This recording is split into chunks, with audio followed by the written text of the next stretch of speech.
Yo. What's going on? Welcome to the stoop. We are back. My name is Robert, one of your hosts, and with me, I got my friends as well. We got, Perla. We got J. Demi Jamar.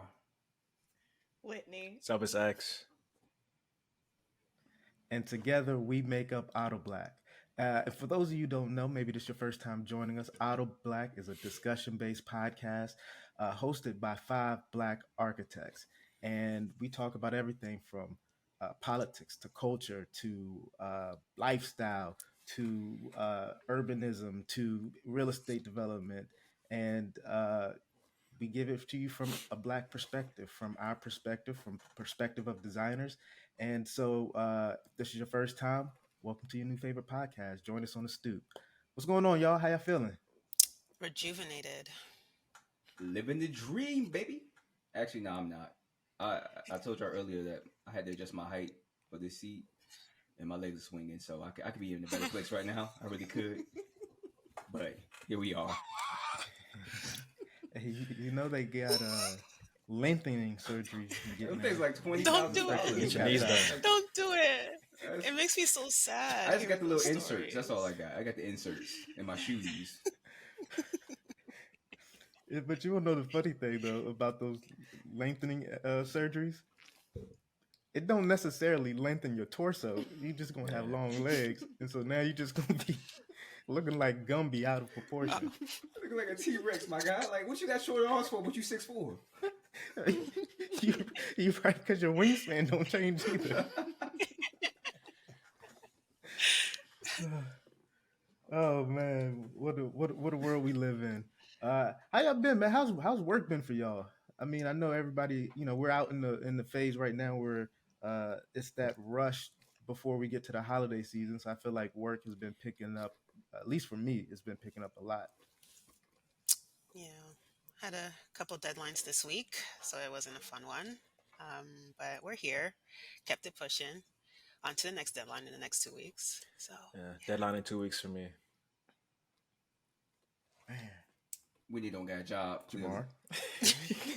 Whitney, she damn. ain't said He nothing. called you a broco. Whitney like, I'm in a bit of a transition stage, so I mean, regardless, my work is slowed, but I usually have like a deadline every few weeks or every couple of weeks, so same old. Let me tell y'all this. So for our audience, I said we're five Black architects. I am an architect, but I don't practice as an architect anymore. I actually switched to the other side of the table. I'm a real estate developer. When we be having those deadlines, like I just had a deadline 2 weeks ago, we had to submit some stuff to the zoning commission. On that Friday, I left work, no pressure. Like in the back of my head to our architect team, they better get that deadline submitted on time.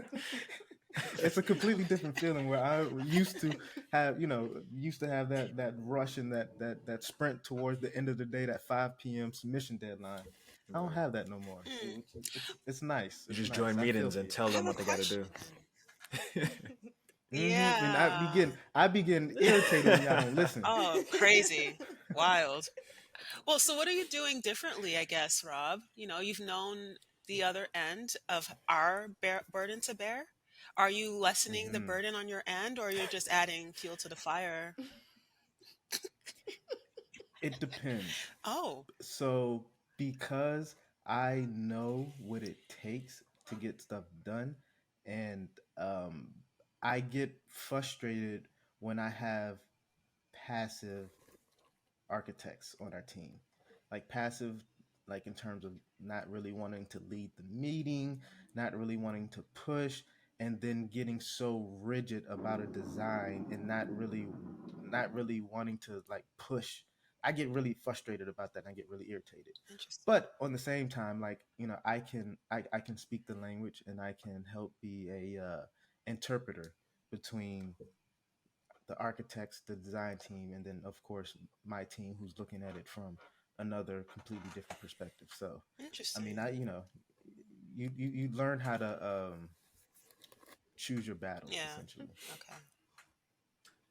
I do Good want to to make it know. clear though that I am not licensed I know we threw out the name architect. I am not licensed. AIA don't come after me. Because I know that y'all are real strict about that architecture stuff. Like you gotta be an architect, you gotta be licensed, you gotta pass our exams. I am still a designer, if that's appropriate. I don't know if it is, but Damn it. two Maybe more I should exams though. clarify that Two too. more exams. Yeah, sure. I'm right there with you, Jamar, I guess. AIA don't come after me. Yes. I actually got to renew mine's next month. It's been 2 years already. Must be nice. It's been 2 years. Yeah, it could come from me. I don't Mine care. is every year. Mine is X every wants to year. see. Yeah, I got smoked.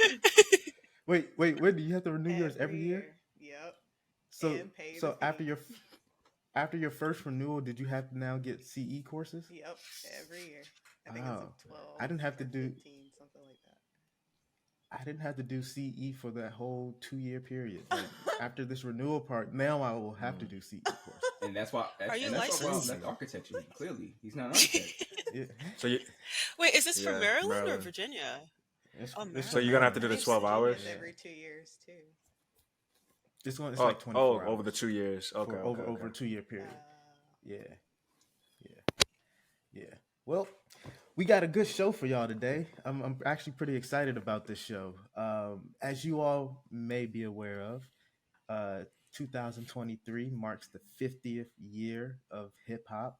And so we thought, what better way to celebrate the 50th year of hip hop than actually us have a discussion about hip hop architecture?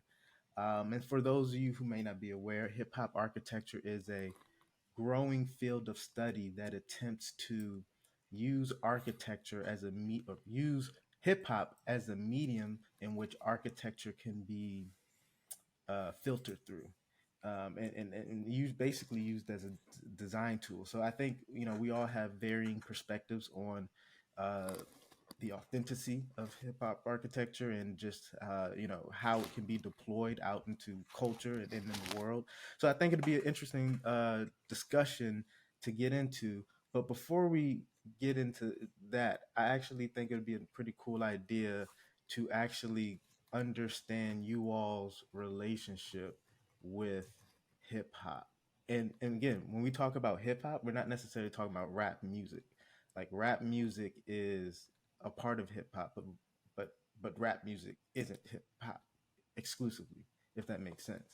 Um, but however, as we were talking about this, Jamar threw out an interesting question earlier in the week, and so I'm curious on y'all's, like, what was y'all first like hip hop album that you actually purchased? Or back in our day, it would have been a CD, maybe it would have been a cassette, depending on how old you are. But like, what was your first like? And again, it don't have to be rap music. It can be like Mary J. Blige. I mean, Mary J. Blige is hip hop. I purchased two bootleg CDs at the same time. It was it was Jay-Z and Ludacris when that came out. That was like 02 or something, 03. And it was not nice music. Mhm. My dad told me that I shouldn't be listening to that type of music, but Wait, which this which was Ludacris album? Word of Mouth. Was it Word? Was that what? That's what? Yeah. Oh yeah, Word of Mouth. Where he Yeah. had the afro, and, And it was like yeah. Southern Hospitality and Move Back and Yeah. Which Jay Was Z it record? Blueprint? It was one of the blueprints, yeah. Blueprint. Yeah, it was not nice music, but it was my first. well, hopping Yeah. off the Luda, our first hip hop CD was Battle of the Sexes, and we were given it at the Battle of the Bands because he was performing that year. But like my parents don't really listen to hip hop or rap music, so that was like my first time, I guess, like listening to it on my own. And my mom like wasn't super excited about the language, but she also like recognized like we were at an age where we could start listening to what we wanted just a little.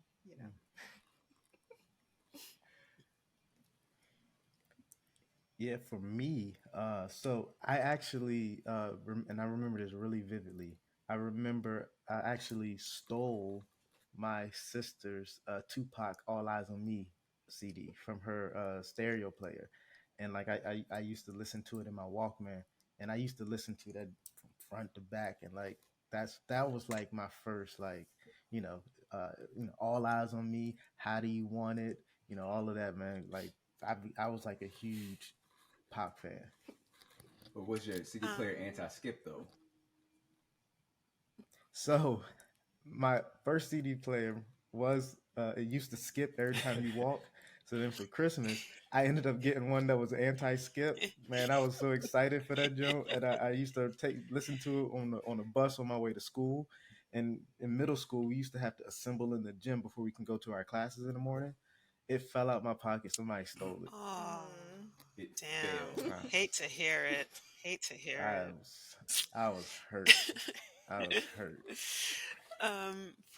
For me, I grew up in a pretty strict household. However, there'd be random days where my dad would come in with just 6 or 7 random CDs, and the first hip hop CD for me was Bow Wow. Mm. The Beware of Dog album. I'm sure every little girl around that time had a crush on that guy. So when my dad brought in that CD, my sister and I fought so much. But yeah, that was the first hip hop album. Did you just do a preacher hug? I got brought back. What was yours, Jamar? Soldier Nah, Boy? actually, Soulja Boy was like probably my fourth or fifth one. That's for sure. But my first one was actually Outkast, Speaker Below, Speaker Box and the Speaker Love Below. box. That was my first one. Then after that, I got T.I.'s Urban Legend, boy. Then I got them Franchise Boys, and then I had Soldier Boy. I think my first CD. It wasn't technically. I don't know if you count hip hop as or R&B as hip hop, but it was actually B2K. Bro, why did my aunt buy me B2K for Christmas? I think honestly she regifted it because it was for her. I think it was for her daughter. And then she was like, I spent money on this. I'm gonna give this to Jamar. And I sat there and looked at that album for so long before I actually played it. It had to be like a year after, and I was like, I must play it. It was really good. It was a really good album. I actually had that album. I'm not. I Did you had buy that it, though? CD. I think I Jesus did. Christ. I don't know why. But I was like in like middle school, whatever day was popular. So it was just like to me, it was just music. It was, style. I actually remember. I had the cassette of 8701 Usher's joke, and I remember he had that song. You remind me of a girl, and he had that scene there. Yeah. He was dancing in the rain. Man, when I used to go in the bath, take showers, I started dancing in the rain. Because that music video was so vivid in my mind, and then my dad would come in like, boy, what you been doing here? Why is there water everywhere?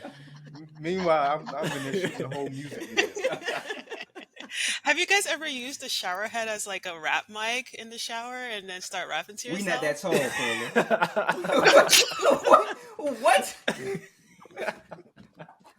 What? That's messed up. What? Did y'all not just hear the whole conversation at the beginning of this podcast? Oh man, that is funny. That's hilarious. Oh god. Okay. Sorry. I digress. I mean, but I guess that's a real question for people. Have anybody ever said that? Mm-mm. Perla, let's talk about your experience then. With your either No, there'd be inside times- shower. No, I would channel my inner Miss Elliott. Like, it's your for friend yet in the shower, you know?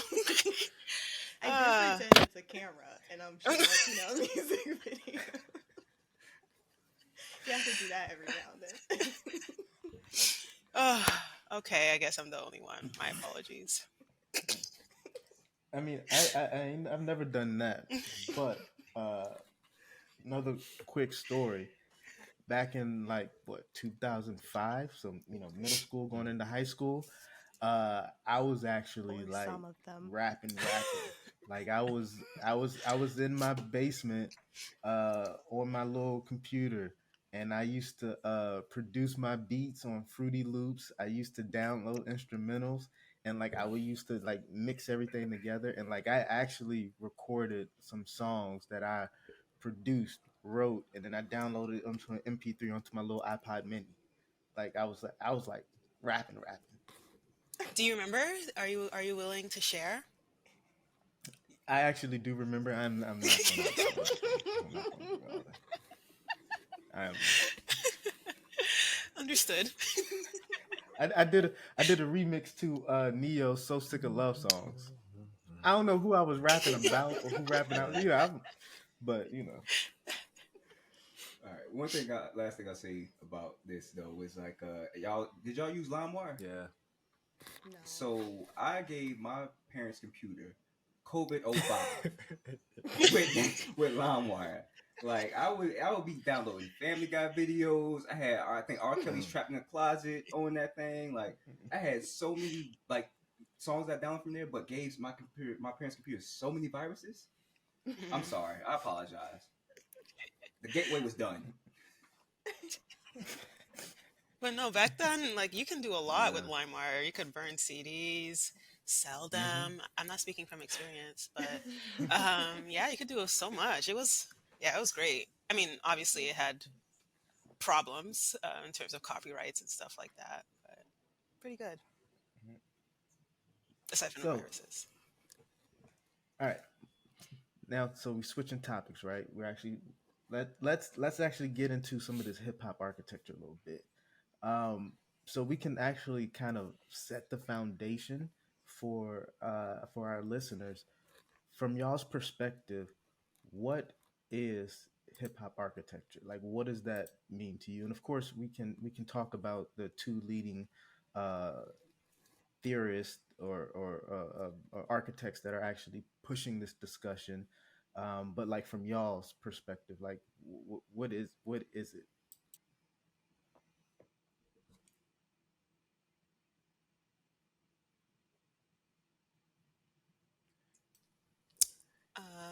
I guess I can kind of just do my 2 cents, but also do a minor disclaimer that hip hop architecture is something that I'm still learning about. However, I think I'm more on the Siku Cook realm where it's more of going against the grain, going against what things were designed to be used as, and reframing it and reusing it to our benefit.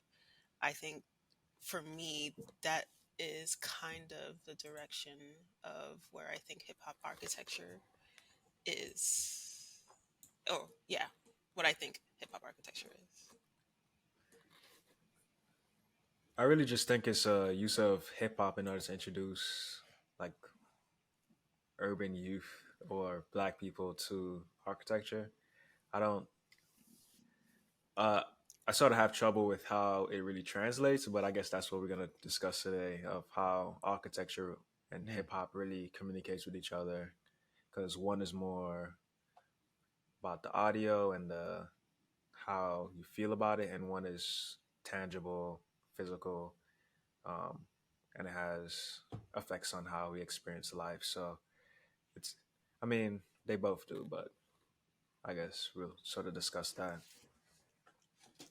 So it sounds like you kind of think that it is a novelty, not something that can actually be transcribed through like the real built environment. It's more of like an educational Y- tool Yeah, than definitely. anything.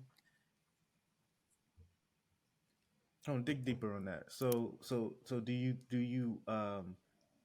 so why do you have trouble with this legitimacy? Well, because I've seen some of the lectures where they try to take hip hop, like the beats or something, and try to translate it that into maybe urban planning or maybe into a building, try to develop that into spaces.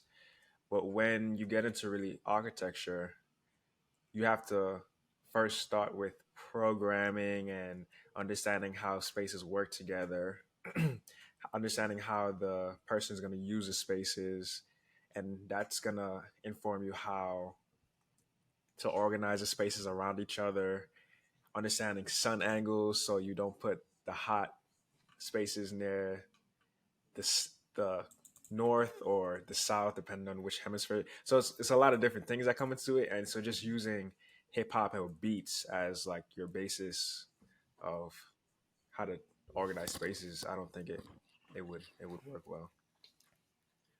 I So, feel like go ahead, Lee. using it stylistically is kind of watering down the idea of hip hop, which I think is what X is describing, is like taking it and saying like, oh, like hip hop architecture can be a stylistic style, like classical or Art Deco. It's just like I think it's much more than that because hip hop is deeper than just a style. So I think hip hop architecture it's kind of scalable, right? I think it can go down to the size of something as small as furniture or an art piece, right? Because if you think about hip hop is more than just like you said rap music. It's the culture, it's the fashion, it's the dancing, it's the graffiti. Like there's so many layers to it. So for me, I think hip hop architecture is not necessarily a style, but it's something that can be implemented on multiple scales. Do I know how that looks at the moment? I'm not sure yet. It's because it's still relatively new if you really think about it as an art as architecture speak. But yeah, I think it's scalable. Yeah. Yeah, I mean the interesting thing is that I think that when we insert the word architecture behind hip hop, there is a whole lot of meaning and and and intention that comes with the word architecture, because we're used to look like architecture is a thing, a built thing, and architecture does specific things, and architecture has specific um you know meaning and purpose within everyday life, within the built environment. And I think that when you throw over the word hip hop, where again it becomes very aesthetic driven. And so I think the question becomes, well, what does hip hop architecture looks like? And I think the from people that I've heard discuss it, it becomes a very difficult thing to actually explain. And then I've seen some different works where mostly academic work that attempted to actually use this as a as a design medium. When you look at it, you don't it's hard to actually understand like the aesthetics behind it, because it becomes so like aesthetic driven that it starts to actually dilute the meaning of hip hop, as we've said, because it focuses on one. You throw some graffiti paint on a building, you call that hip hop architecture. That's subsurface investigation. And so I think, for me, where I think hip hop architecture has more of a powerful understanding is if we don't focus on the aesthetics, but we focus on like the space. Because at the end of the day, architecture is the thoughtful shaping of space. And I think if you actually look at hip hop culture, especially from where it started and how it sort of evolved, it has always been a thing that reshape space. You think about people gathering around to break dance in a public plaza downtown in New York, like that choreographic movement is shaping space from the people who are around them to now you're creating a new node within a space. And I mean, you can go down multiple different types of examples of that. And I think that is kind of one element that is lacking. And of course, it's very early in its study, but I think there has to be a way to really focus on the creation and shaping of space. Um, if I may interject here, I think in addition to space, we also have to think about the origin of why hip hop even came to be. I think hip hop was a result of um, kind of people expressing themselves in from within their living conditions, within their life experiences. And so yes, I do agree that space should probably be the main focus if we are trying to explore what hip hop architecture can be, but also kind of looking historically at how hip hop even, you know, popped up for us. I think from what I've done in terms of my very light research, it seems as though a lot of it seems as though that these were just young people trying to figure out what to do with their time that they had, particularly in New York when things weren't as great. Like I think from what I've heard, it was around the time Robert Moses kind of popped up. Yeah, okay. And fact check me, listeners, or even my co hosts here. But yeah, I think, they just needed something to do. And, it's within that curiosity is where this creativity and this new sound popped up and became what we have here. So I think, yeah, I think history could play a major role here in terms of defining what it is. Yeah, and to that point, so Michael Ford, who's also one of the leading, I mean, he is called the hip hop architect. I mean, he really talks about modernism's um, essentially creation of hip hop. I mean, he called Corbusier the father of hip hop. I might have gotten how he referred to it mixed up, but that's kind of essentially what he said.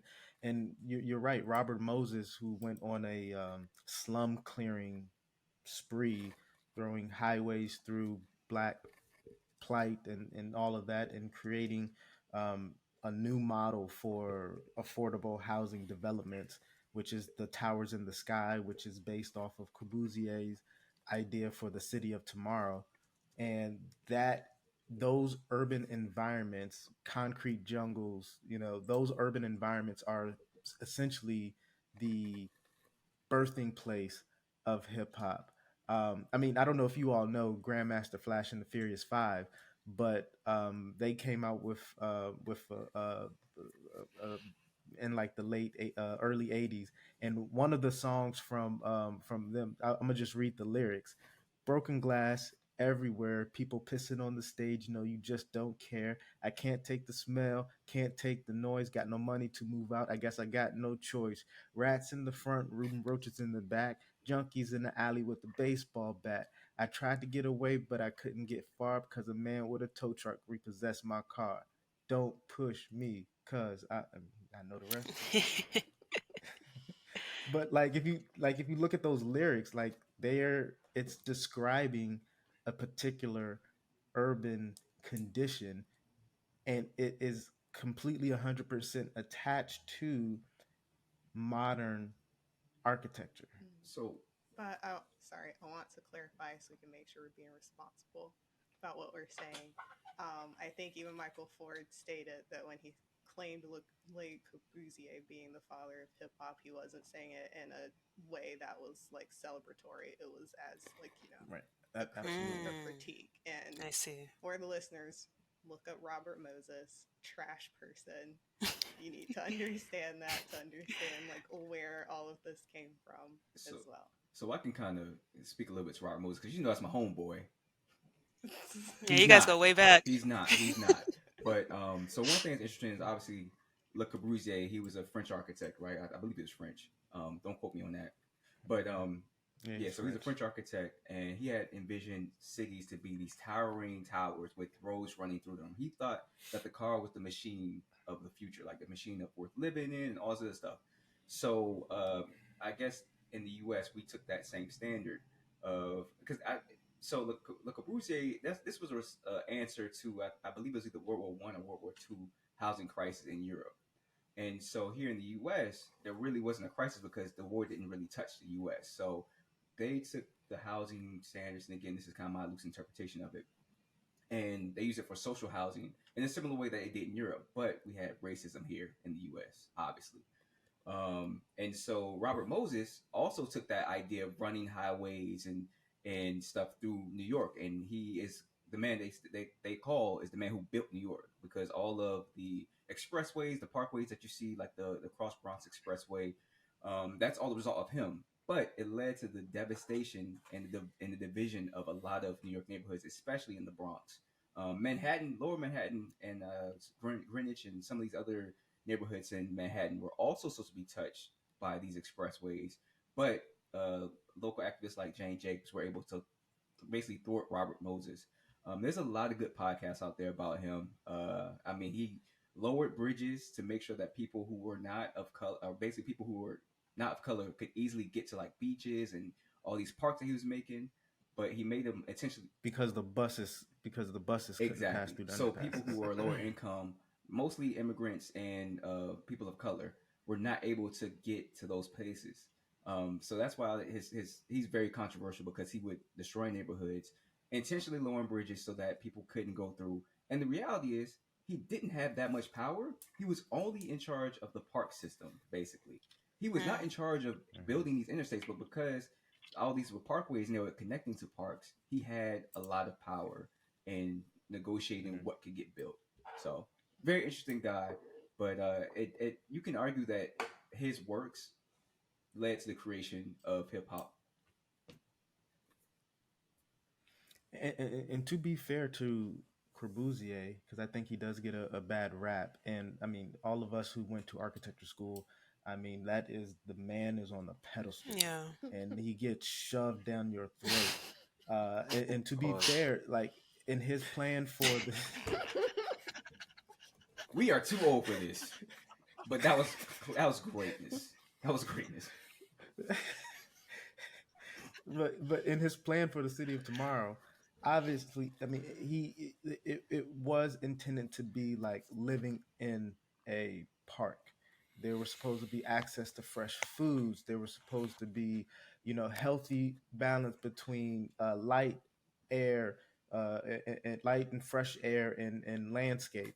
That didn't get built in the U.S. towards that same intention. And also, it's worth noting that even Corbusier's City of Tomorrow was rejected in Europe Mm. because this was seen as like you can't build a vertical city and expect density to rise vertically and think that that's a healthy condition for people to live in. So I will say though that I've done a little bit of research on Cabrini Green, and a lot of people who lived in Chicago at that time. So when they first started doing public housing this way, it actually was well maintained, well kept up. And I cannot. I think it was because of the riots in the 1960s and the race riots and stuff like that. I can't pinpoint it exactly, but when they first built these public housing, they were actually well kept up, well maintained. But I forgot what the reasons were, and I have to do my research on it.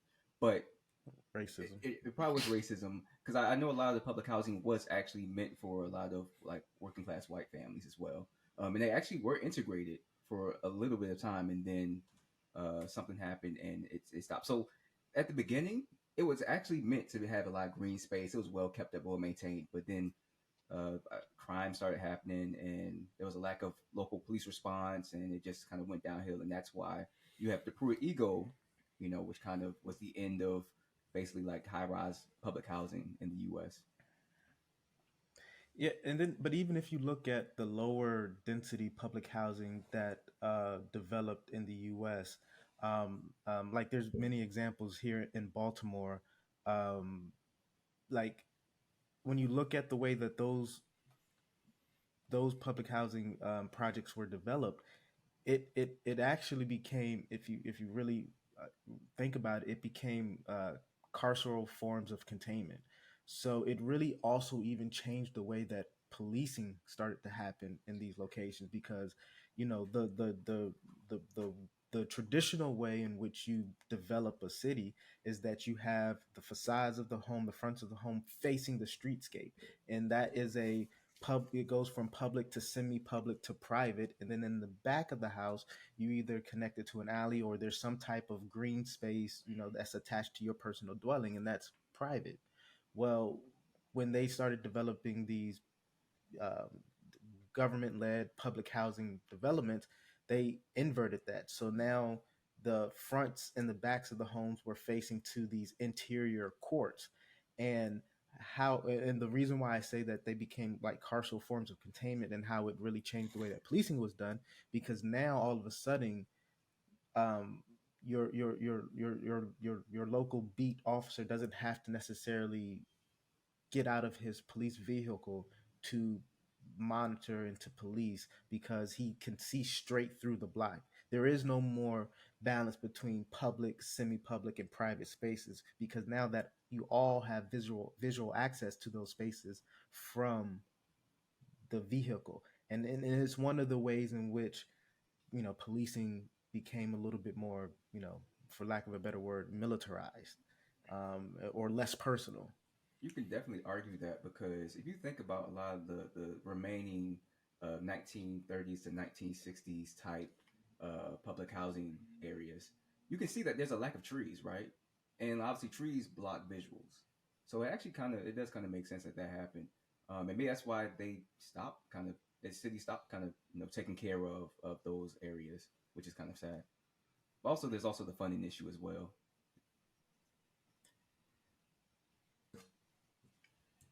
But to go back to a point that Xavier started to bring up earlier, or somebody said, about how it might have been you, Perla, how hip hop architecture is is basically this subversive way of overlaying design over the built environment. I all and Sekou Cook is that was a point that he actually mentioned, is that hip hop is this subversive thing. It was born out of a subversive spirit, where, for example, the normal way that you would listen to a record on a record player, you put it on there, you put the needle on there, and you are not to touch that. But then hip hop came, DJing came, and then next, all of a sudden they're scratching on the record and producing different sounds, producing different ways of blending music together, and like that. Those are, you look at graffiti. Graffiti is a subversive art. You're tagging things that are meant to be unmarked, right? And when I think about how that is translated into our profession, and I think in an interview that I was listening to, or a podcast I was listening to Sekou Cook talking about this, he even kind of sounded a little bit contradictory to himself, because while he agrees that hip hop is this subversive way of doing things, kind of contradicts himself with, but because and of course I'm putting words into his mouth because I don't know for sure, but it almost feels like he thinks that architecture should still be practiced Mhm. along the status quo. And so there's this conflict between hip hop being this subversive thing, and then many black architects, especially of a particular generation, upholding this um status quo of how architecture should be practiced, taught, and disseminated. Yeah, I know one of the things that he had mentioned was that uh like, and this was an example he used in the podcast I listened to, a podcast interview, but he was saying that like he's been in design studios where students don't know how to draw, right? And it's kind of interesting because obviously we're moving towards more of a digital age where drawing isn't necessarily the end all be all for architects anymore. Like, to be honest with you, I don't have any single lead holders at my desk. I barely have pens and pencils because I'm constantly on the computer, doing things. So I think that was an interesting comment from coming from him, as he acknowledged that hip hop is subversive, but yet we're still going back to this almost primitive way of doing things in architecture, in terms of like being able to draw, and your qualifications as being a designer is based off of how well you draw. I reject the idea that architects need to learn how to draw Same. Or with a any passion. designer. Any designer. Just like you can be a fashion designer and not know how to draw, but you can know how to communicate well so that your ideas are then made by a seamstress. Like, Perla, I know you got it's something to about say. communication. Hmm? I personally think that architects should know how to code more than they should know how to draw. Okay. Okay. I'm gonna say communicate. Top one for me. I hear you guys. I see you guys. I disagree. Um, because Siku, he brought up a really good point, and I apologize if you end up hearing my dog, but he brought up a very good point. Like, in primary school, we learn how to write with our hands, right? There is a connection between mind and tactile activities that is something that we can't really ignore. And I agree with him on that. I think, you know, essentially the art form or the work of using pen and paper or stylus and iPad, it practice or it helps you really think through how you're designing certain things, how experiences can flow between spaces, and how things could come together in the building assembly.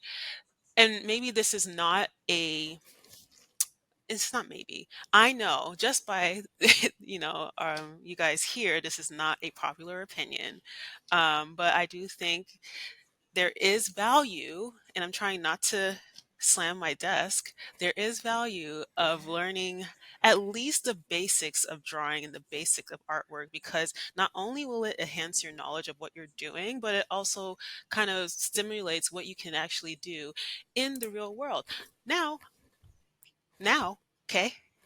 I am going to say this. In terms of hip hop architecture, I do think that, and I wonder, I'll pose it as a question. I wonder if the way that Siku is kind of describing hip hop architecture is already happening, because we're starting to see a lot more street art, although it's not in a form of graffiti or those fancy building. I mean, the fancy Murals. fonts and stuff. Yeah, but you'll see murals inside of buildings. You also see like different ways on this kind of going against the grain in terms of design, con- in our contemporary way of designing spaces and stuff like that.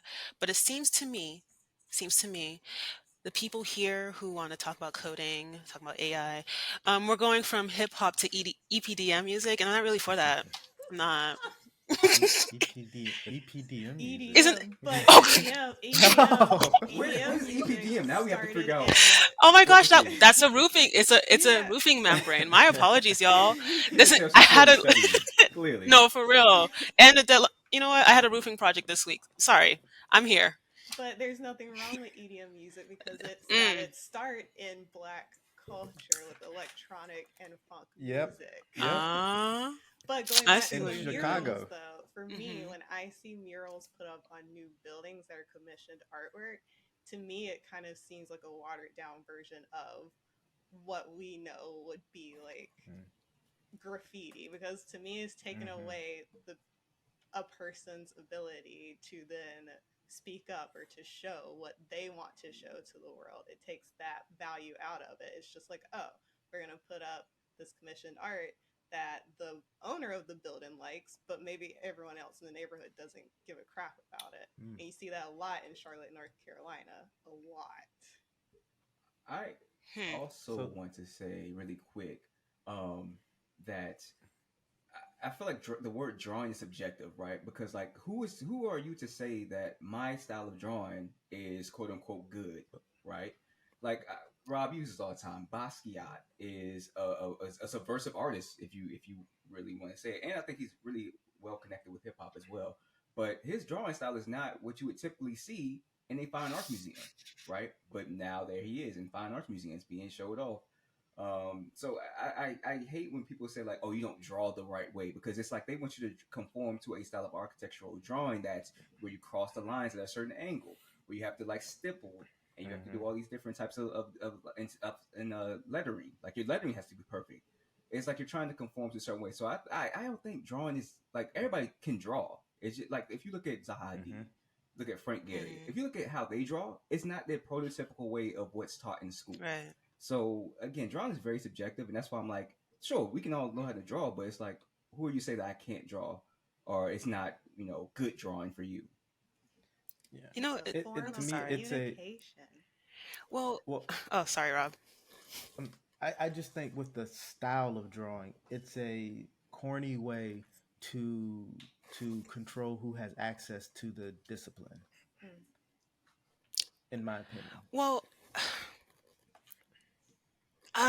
okay. Yes, I will agree that there is this agenda of drawing and providing some sort of art piece in a way that is socially or professionally acceptable. But I think the idea of, if you understand what you're drawing, then you understand how it's coming together IRL.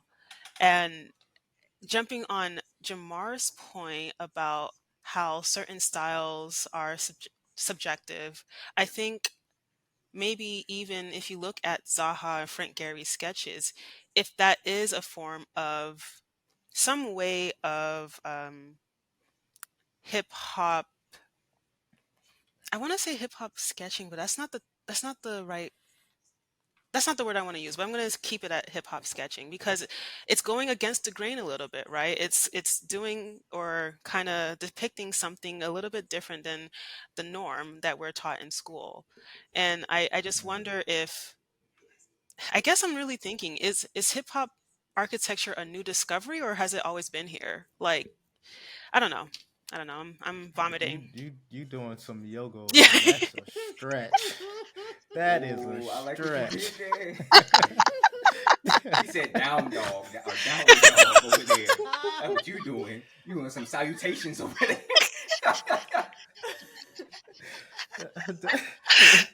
But Frank Gehry, the hip hop I sketcher. would never say that, but I'm just talking about if we're thinking logically of what hip hop came from, why it became what it is today, and thinking about the Starkitects, like they went against the grain. They did what they No. wanted to. What do you mean? Okay? You're gonna look at a Zaha Hadid building and be like, "Wow, that's a I typical architecture building." yes, I could claim Zaha Hadid, but like the other Starkitects, no, because they became Starkitects because they are white men and because they created the Uh, foundation for what we know architecture to be so today. we're saying race has a Mhm. part to play in hip hop. Absolutely. Interesting. Tell me more. Well, because what Whitney is describing is that those white men are the dominant culture. Therefore, they set the Um, bar as what is deemed as Great architecture. acceptable Yeah. at great architecture. And to mhm. the point of Jamar's drawing, if he was or if I was to sketch in the way that Basquiat depict the city. And if you ever looked at some of Basquiat's skyline buildings, it is very elementary in the way that it's depicted. I mean, it's two dimensional. There's no depth of perception. Like but it's very elementary, right? It's not what you would find in the classically trained artist. And if I was to present that to say my studio professor, it'd be called cartoonish. It'd be called you don't know how to draw. And that is only judged against the dominant culture who sets the bar. Mhm, mhm. So from what I'm getting from the conversation is, ar- are we viewing hip hop more of an art form than actual architecture? Like how we had certain time periods where we had like, dang it, put myself in a corner, Art yeah, Deco, like an Art Deco, and Renaissance. then trying to Mhm. translate that. So the thing about hip hop is that there are no rules to it. So Mhm.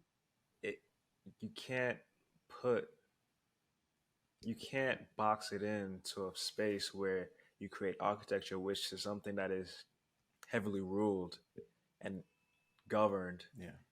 to something that isn't defined really. I don't know if I'm making complete sense. No, No, that that's I a makes think good point. sense. architecture, So hip hop architecture, really thrives probably in school because, as we all probably know, like in school, it's more theoretical, it's more artistic. You can do different things. You don't really have to be governed by the rules of the real world. But like once you take hip hop architecture and bring it out from the theoretical into like code and building ordinances and all that, Hmm. it just sort of breaks down into everyday buildings. Could we argue that it would be easier to make urban design more real in the hip hop realm versus something as static as Mm. architecture, because urban design is the in between space. I feel like in between spaces is where you can create essentially anything. mhm. Hmm. Yeah, I mean, I think that makes a lot of sense because in that way, then hip hop architecture becomes almost like this guerrilla urbanism, tactile urbanism, in which you may not be able to incorporate it in the building as a whole, but you can incorporate how a space is read within a particular urban environment, like the blending of thresholds, Mm. the disrupting in the way that you would normally read a space, so that you create, you know, connections across cultural boundaries. So one thing I will say about Michael Ford is that he has remixed, quote unquote, I'm using that term. He has remixed the Eames chair, and so I'm thinking that it can also. I think it's scalable because I think it can be as small as something like your door handle or your cabinet handle, and something as Yeah, large that's a good as point. urban design. Because if you look at how he That's a good point. remixed the Eames chair, which honestly I want to get one day, I just can't afford it because I'm on the architecture salary. Um, but like I think you can remix things, quote unquote, to make them kind of fit hip hop architecture. I don't think it is. I don't think it has to do with age or anything like, oh, it's only for school age or whatever. I think it can be expanded into like what you were saying, the urban design, the urban aspect. Also, quick note: I don't know if you guys saw the YouTube video, but Ice Cube went and studied architectural drafting when he was in college, and so he actually talks about the Eames chair and how like the Eames like kind of impacted his life. I mean, obviously he grew up in Southern California, so like he grew up in the architecture realm. But it's just funny to see somebody like Ice Cube talking architecture. The architecture slang, the architecture lingo. It's actually kind of cool. Kanye also did architecture, I think, a little bit. We don't claim Kanye. Okay. Hey, don't do that. No joke. Did Old Kanye was a genius. did Virgil Abloh, or is it Abloh? Ablo. Yeah, he studied Yeah, Abloh, architecture. he studied architecture? he he Okay. did absolutely. And I think he One remixed or does hip hop everything very well. Very I well. would agree with that. one point that Whitney made that I don't want to let slip when she was talking about the insertion of these murals, specifically in like Charlotte, right? Um, and how that has became sort of like this pop cultural way of doing things, especially in these like emerging communities. Um, I started thinking about hip hop how hip hop was dramatically transformed from when it started to sort of where we are now through the commercialization of hip hop, and how, you know, there was this period of time where hip hop was exclusively like for black people, and then all of a sudden there was this shift, so that like 70%, last time I looked at the statistics, 70% of all consumers of hip hop were white suburban consumers demographics. And and and and that really, and I think we can all agree that that really changed the way in which hip hop culture, more specifically rap music, um, developed over time. And you know, some would argue rap music now is almost sort of unrecognizable from where it started because of the demographic that it is trying to capture, which is sometimes not us. And if we have hip hop architecture, or these these these kind of examples of what we're, you know, can refer to as black culture inserted into popular, you know, non-black spaces, if hip hop architecture becomes something that is a legitimate thing that clients are asking for, that building owners are asking for, because of the ability to have commercial success, is there Of danger in course. that? Because right now, hip hop is taking the worst elements of a certain culture and bringing it to forward for consumption. And I think that's, I don't know if that would want to be, people would want to replicate that, first of all, in building form. But I don't know if that's something we're willing to save. So are you saying that it will essentially become these new emerging communities, their clients are going to start asking for, hey, I want to replicate grunge and grit in building form, right? Is that kind of what So you're hip getting hop is at? kind of, there's a duality there. So like on the surface. So it's kind of like the surface level of hip hop architecture, where it's just like graffiti or whatever. In hip hop itself, it's surface level of struggling and um, coming from the hood, doing drugs. It's like the worst elements of a certain culture. But then on the other hand, when the way you're living now, you have the big mansion with the gold toilets and the Mm. gold leaf walls. So it's like, how do you choose between the like those two elements in architecture are very different. So how do you choose which Yeah. one is hip hop architecture and what to represent as hip hop architecture for someone to consume? It's It's almost. like Future not doing. Oh, go ahead. It's like Future not doing Yeah, lean anymore because of it's bad for his health, but yet he's still not going yeah, to stop rapping about lean because it yeah, Mm. profits. Yeah. It's almost like it would be a building that on the inside has the most expensive like finishes and amenities, but on the outside it's like tagged in yeah. graffiti. And in like an Yeah. area that's not deemed as great, Mm. Did y'all which see? is not good. Did y'all see Redman on MTV Cribs? Yeah, his crib. And like, yeah, like you would think like he would have something that was super flashy, right? Because he's a rapper, he's big time out there, and you see it's just like a regular Staten Island place, like it's just like a regular old regular house. I don't know if he had like ADT security, You said He's it's a a regular regular degular. what old house? regular degular. I heard something else. Okay. I heard something else. It sounded I'm like not you gonna say what I said heard. like an N instead of a E. Yeah. Oh no, we can't put this on YouTube. We gotta scrap the whole. We gotta start from scratch. We gotta start from scratch. Yeah. We'll, we'll see. We'll see Okay. what the transcript come out and say. Yeah, Yeah, make sure you edit that. But no, that's actually a really good point, X. Kudos.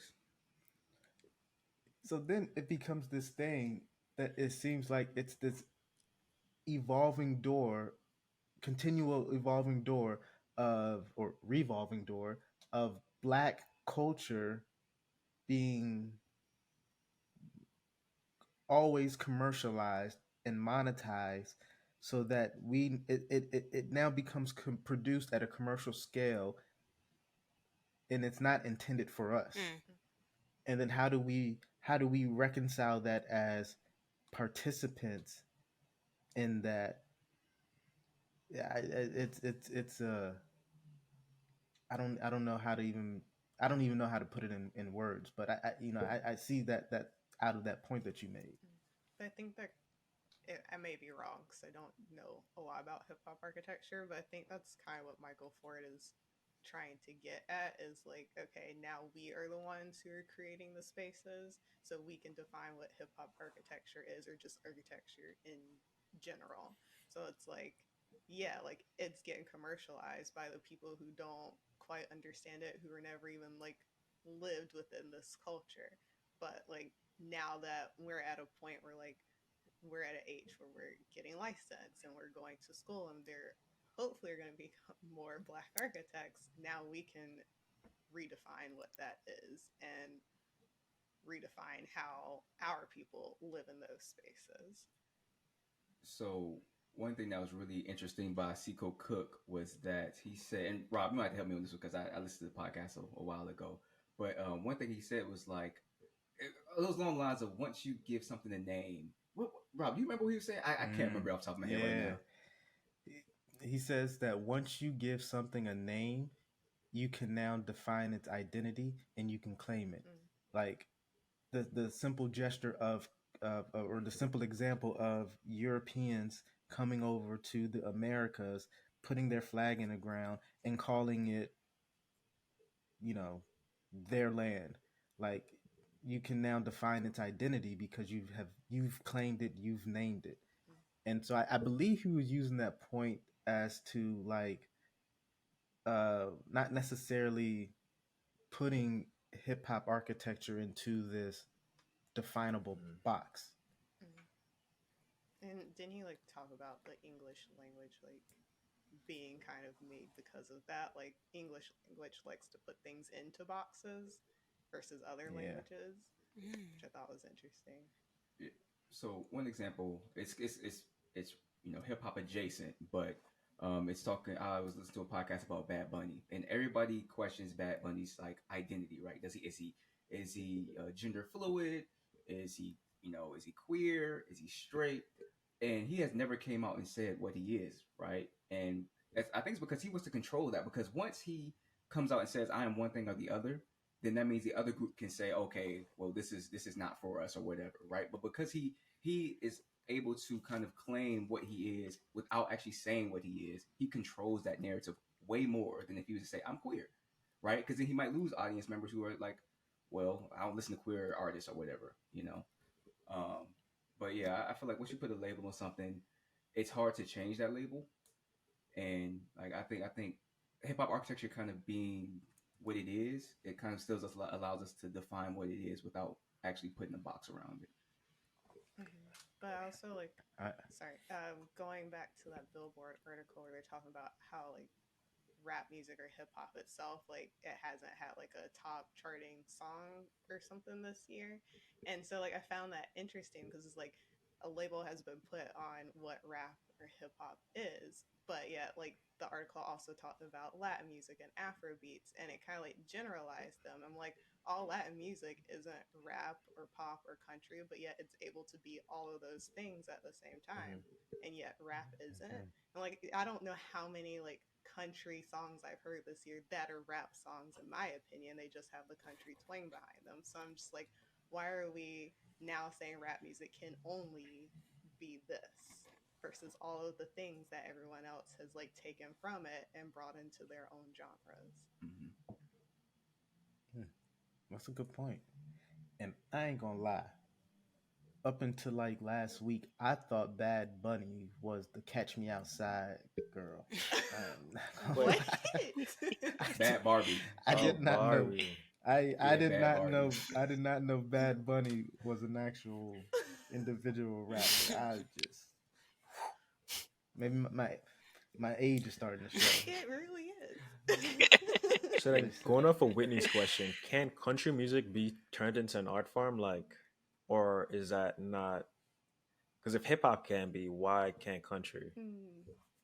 And that's where I feel like what? it's like, well, why call it hip hop Mm. architecture? Like, I think that's from like, that's an interesting choice because we're not talking about country architecture, and classical architecture has nothing to do with classical music. So it's odd. Well, one would argue that country music is just an American culture. It's part of the American cultural identity. And as we discussed in previous recordings, we talked about like the idea of blackness and the idea that we can't just claim our American identity. There's always going to be an asterisk next to it. And the asterisk, whether you prefer calling yourself a black American or whether you call yourself an African American, it's a way so that you don't claim that full right, or you can't claim that full right and ownership as just an American. Whereas our counterparts don't have that struggle. So there is, I would say, there is a cultural art form around country music, and that's just the American identity. That's the picket house and the fence. You know what I mean? Mm. Or the 40 acres and the John Deere. So I agree with Whitney. We gotta think of a new name because once hip hop dies, hip hop architecture goes with it. Yeah. And it's like, if we're going to say, okay, like that's what, if country music is American culture and that's what we're defining as country architecture, I don't think any of us want to live in public housing that's over policed. And if that's what we're kind of thinking of, as a part of hip hop architecture, it's just like I feel like we should redefine that for the future. Like that's not what we want. That's what was given to us based on the systems that are in place. I think Whitney forgot a few descriptions. She's public housing that's over police with crackheads and rats. Well, I didn't you grow you up know that way, so I'm only what's talking from an outsider looking in. what's interesting though, I had a former coworker of mine, a white guy, real nice guy. He grew up in Denver, in Colorado, and we were just having a candid conversation one day, and we were talking about the state of the housing market, and the lack of affordable housing, and just kind of having those kind of deeper conversations. And he mentioned that he was so grateful for public housing when he grew up because it provided him and his family access to an opportunity. And he explicitly said that his future wouldn't have been completely different as his family didn't have that access. And it got me thinking. I've known several people who grew up in public housing in my time in my youth. I've been to different public housing developments. I remember spending um, Fourth of July in Berry Farms in DC, which is a pretty, it's not no longer existent, but it's a very, it has an extensive history. I've never heard another Black person describe public housing as great, as it gave opportunity. It as I've never heard it been described in that way, and it's just interesting the relationship that we have because of how it's been deployed in black spaces Mm. versus our counterparts. I would say, I uh, think it's also because public housing is the band-aid. Like it's the answer to the problem that's already existing. It's not an actual mm, fix though. It's like you realistically we want everyone to be able to afford to have a house and access to a yard and clean air and all of those things. But because of the systems in place, public housing is a way to kind of resolve that. And you could say it resolves a lot of things from different perspectives because from a lower economic class perspective, it gives you an opportunity to have housing. But from a higher class perspective, it gives them opportunity to push those people out and keep them out of sight, out of mind, and also continue, all the other systems. I'm not going to name that. I'm sure we have and will continue to discuss. But yeah. yeah, I think going off of that, from what Winnie was saying, when public housing is used more transitively or it's like not permanent, it kind of that's what you where you get the best benefit from it. But I think sometimes, I mean, I think in the black community, in the white community, when it's used as like generationally, like one generation after the next is just in that same on that same block or in that same neighborhood, it kind of becomes a negative thing where it's a cycle that you can't get out of. It, but it's also only negative in terms of the narrative that is being put behind it because again, we are 13 and some odd percent of this country, and there is no way that we are black people are the majority of the recipients of food stamp, public housing, all those public benefits, right? The largest consumers are white people, Mhm. just in just the pure numbers. The largest beneficiaries of God, I forgot the name. Help me, y'all. Where you can get into if they took it away from the college and said it can't be on your Uh, application. Affirmative action. The largest beneficiaries of affirmative action were actually like white women having more access in the corporate spaces. But because but it's the narrative that's being put behind it, and the narrative is something that is only exclusively for black people and people of color, and therefore they're leeches of this. You know the narrative, you know the talking points. But do you think that's because of hip hop and hip hop culture? Like that could be a negative of hip hop culture being as big as it is That's a because good point. that's what's discussed in the songs and that's what's kind of glorified as That's like a good that's what point. makes a great rapper is the struggle that they come from. Mm.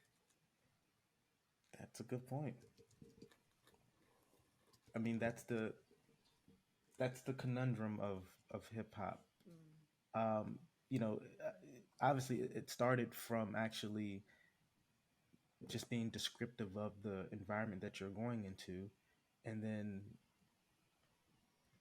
few artists are able to have that transition in their careers where that's what they start with, but obviously they're not a part of that anymore. And Jay Z is one of the few that comes to mind that's been able to make that transition where he talked about selling drug and all of that stuff to now 444. He's talking about, man, I'm a bad father, I'm a bad husband, I made some bad real estate transactions. But the commercial appeal of hip hop and of just black culture, I mean, nobody's gonna buy I mean, that's why Will Smith ain't get a shot. Nobody gonna buy the positive rapper that's just talking because about it doesn't. parents just don't understand. It doesn't reaffirm Like, the stereotype. And I think yeah, like what? You don't cuss, Will? Cuss in your music, he like cusses now. Speaking of Will, somebody tell Will and Jada to sit down Truly. somewhere. Truly. Like, It's like no one cares. nobody No one cares. cares. They gotta keep their name out there. But yeah, I think when we like mention commercialization, we're talking about the stereotypes being reinforced over and over and over again too. And it kind of like, it's just like that's what X was saying, is like that's what the world sees, is that one stereotype. It's interesting too though, because like, so let's be real, like probably the most popular like rap artist right now is Drake, right? And I feel like there's a sense of authenticity that we never give Drake because of his upbringing, his background, right? And maybe it's because he is kind of trying to fit himself into those, cultural or social norms of hip hop or whatever. But like, I don't know, like I feel like if somebody like a Drake comes along, right, he's already seen this inauthenticity. And Jesus Christ, it's too early in the morning. He's not seen this real, all right, in layman's terms. So like, it's like sometimes we even like kind of gatekeep ourselves to like, oh, Drake's not real, you know. Rick Ross, but somehow Rick Ross is real, even though he was a PO, right? Like he gets more street cred than Drake does, and I don't know. I just feel like sometimes we gatekeep with hip hop and who is actually authentic, and we try to like say who is and who isn't. Well, some people would say the best character that Aubrey has been playing has been Drake. Here we go. Here we go. But then Drake's playing so many different characters because he keeps changing up his look and his sounds. Well, that's a personality Like disorder. the hair clips and just like, dude, like. Oh, he's no. going through some things. He needs to sit down. I'm tired. Stop of hating on my him. Canadian brethren. No, no, your Canadian brethren needs to go to bed. He needs to figure his life out. The hate on Drake. It's not hating. It's just saying. It's No, like, it does he makes feel me itch. a little inauthentic when it's like constantly changing. Yeah. He's staying relevant. Question on the authenticity piece, though. Question on the authenticity piece, though. To what extent, though, did we even ourselves as Black people and consumers of hip hop play into the stereotype? And for point of example, like I grew up in suburbs all my life, right? Obviously, I've had different exposures to urban environments based off of where my family has come from. But for lack of better words, I grew up in a suburban environment. However, one of my favorite artists that I listened to a lot was DMX, and I used DMX in ways to channel aggression within me for certain, mostly when I was running track, I had to get angry and real aggressive to compete at that level, and I used that to put on an image of myself that was not authentic to who I truly was. I think there's a strength behind everything that Black people do. And it can uplift and it can bring out a side of us that we tend to not see for ourselves or not even experience in real life. So although, yes, there are some cons, particularly when it comes to hip hop, I think there's still some value in just the power and magnitude it does have in the culture and in our world today. Yeah, I would say, I don't know, hip hop architecture really needs a way to formalize itself. I know it's doing this thing where it's trying to be undefined, and going off of what Rob was saying and how you can sort of pick up certain artists and really envision yourself through that. There needs to be some kind of formalization of, so like, what does a line look like? Like, what is a hip hop architecture pattern? Like, could you imagine like a like, you could imagine um the Art Deco, like there's a certain form or a certain pattern or a certain drawing that you would imagine and see an Art Deco drawing. What do you imagine with hip hop architecture? Is it just graffiti? And then how do you I feel formalize like that? it's still theory, Yeah. so it's I actually don't think that we can get there, at least in our lifetime. And it's because of a point that you've mentioned previously before in some of our conversation where, and this was a conversation more on like black aesthetics and architecture, but like it's hard to get to that because we don't have the cultural depth to get there. Like Art Deco has a specific cultural historical depth. I mean, you look at a lot of Asian inspired architecture. Like there's cultural depth to specific time, place, period, etc. that hip hop architecture doesn't have, and that we as Black people in America have a struggle of actually supporting because we aren't the dominant So then culture I here. gotta, this is gonna be changing the topic a little bit, but are you saying that uh Black people in America don't have a strong culture? I'm saying that when it comes to architectural aesthetics, I think we should strive not to develop a black aesthetics and not necessarily deal with the what it looks like, but more so, as I said earlier, the shaping of space. Because I think that's a much easier conversation to have and be authentic with it because you're not necessarily concerned of what it looks like. For example, Craig Wilkins, who you know Yeah, Craig, yeah, right? yeah. You know Craig X. Yeah, Craig Wilkins. He my boy. But in his book, the on the aesthetics of equity, he kind of rounds out all of his conversation and he starts talking about hip hop architecture, and he had this very really provocative ending on it where he says, now as he was concluding up his discussion, now what does this look like? I don't know, Mm. and I almost don't want to know.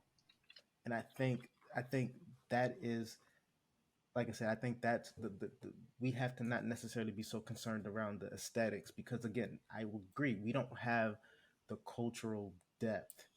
Not that we don't have a strong culture, we just don't have the depth to really have a discussion on aesthetics concerning architecture. Cool. All right. Well, enough of this. I got to get the got to get through with the rest of the day. Thank y'all for joining us on the stoop. Again, if this is your first time joining us, welcome to your new favorite podcast. And for our many longtime supporters, we'll see y'all next. We'll see y'all next time. All right. Peace. Bye. Peace.